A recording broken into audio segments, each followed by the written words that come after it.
Aujourd'hui, dans l'émission Comprendre la physique chimie, je vais vous expliquer la différence entre un moteur synchrone et un moteur asynchrone. Un moteur synchrone et asynchrone sont tous deux des machines électriques.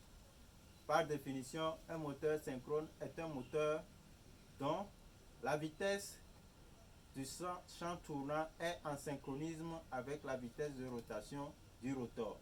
Ça veut dire que la vitesse du champ tournant est le même que est égale ou le même que la vitesse de rotation du rotor.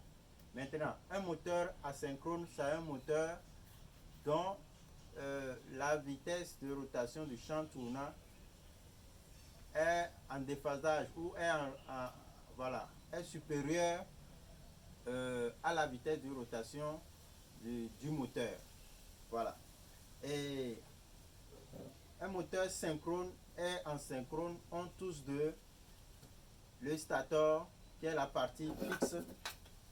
Voici le stator qui est la partie fixe. Voici le stator qui est la partie fixe. Tous deux des stators. C'est la partie fixe qui est composée également des enroulements de cuivre qui créent le champ tournant à l'intérieur. Et ils ont encore des rotors en commun. Le rotor d'un moteur asynchrone, par exemple, ça c'est un moteur de pompe qui est un moteur asynchrone. Donc, ça veut dire que la vitesse du champ tournant est supérieure à la vitesse de rotation du rotor. Voilà. Donc, les rotors de la machine ou du moteur asynchrone sont souvent soit des rotors bobinés en court-circuit. Alors que les rotors, ça c'est une machine à laver, le moteur d'une machine à laver. Ça c'est un moteur d'une machine à laver. C'est un moteur synchrone parce que la vitesse du champ tournant est en synchronisme avec la vitesse du rotor.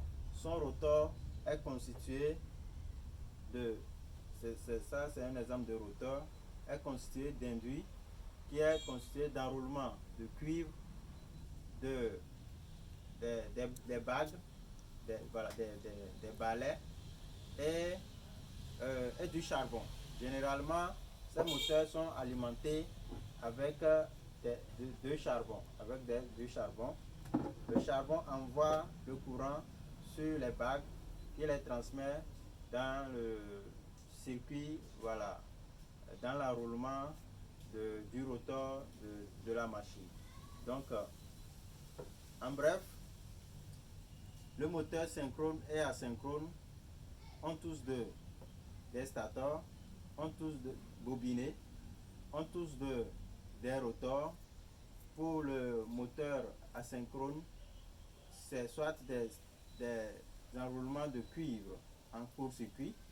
Pour le moteur synchrone, soit c'est un aimant permanent ou un induit qui est constitué d'enroulements de cuivre, des bagues, collecteurs et alimenté par deux charbons.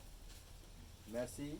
Ça, par exemple, aussi pour la meule, c'est tout. Et les meules et les perceuses, c'est des moteurs synchrones. Merci et à la prochaine pour une